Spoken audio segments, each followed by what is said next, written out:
Starting is my favourite part of the painting process. Freedom to explore at the beginning of a project is only limited to the rules you set for yourself and the materials you choose to use.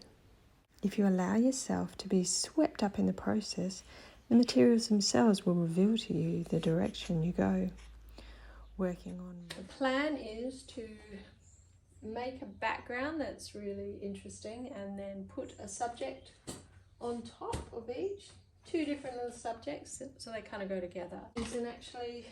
So they're on this really nice thick board that I can screw hooks straight into the back, and then that can just hang up like that. So I really like this kind of thing, and I mean, they're really tough.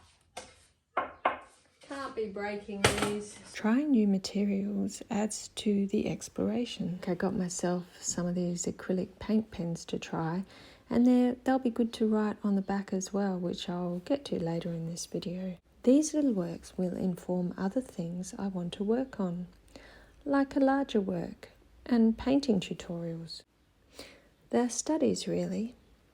I'm studying a subject, the bandicoot. I'm studying materials, the mixed media. I'm studying technique, different ways of making marks and putting the materials on. I'm studying about making products, small works that I can put for sale on my Blue Thumb art account. And I'm studying performance by assembling this video to put on YouTube.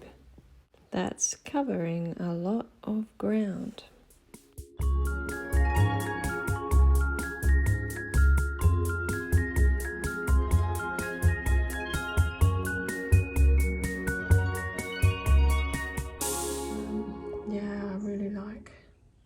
Some of the things that are happening in here, the thick paint and texture, some of that collage and the spots down here. So far so good. Now I'm thinking I'm just going to let it dry. Interesting limited palette there. I might use some more of those little pocky pens. Now I can detail some of the areas I want to draw attention to without undoing all the spontaneity of what I've already done. I should leave as much of the loose underpainting visible as I can and be more measured and careful.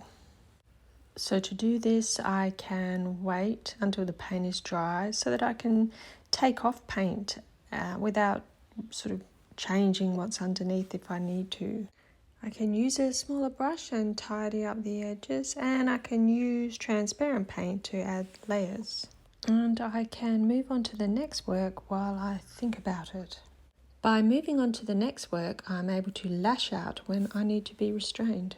I can test an idea and decide if it's something I want to do on the final stage of my other work. I may decide while working on the other piece that I don't even need to do any more on the first. It's a study after all. The second study evolved pretty quickly thanks to being informed by the first, and now it's just a matter of putting in some of the detail.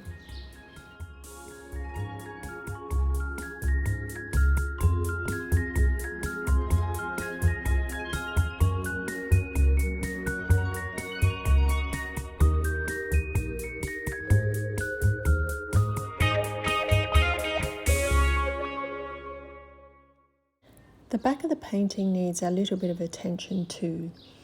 I like to include a little surprise on the back of my paintings.